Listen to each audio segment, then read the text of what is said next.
আপু কি এটা? রেজওয়ান বাবা এটা কি?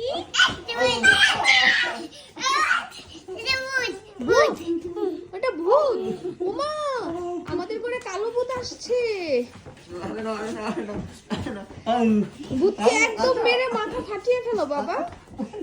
ভূতকে দাও মার, দাও, বলো বের হও আমাদের ঘর থেকে।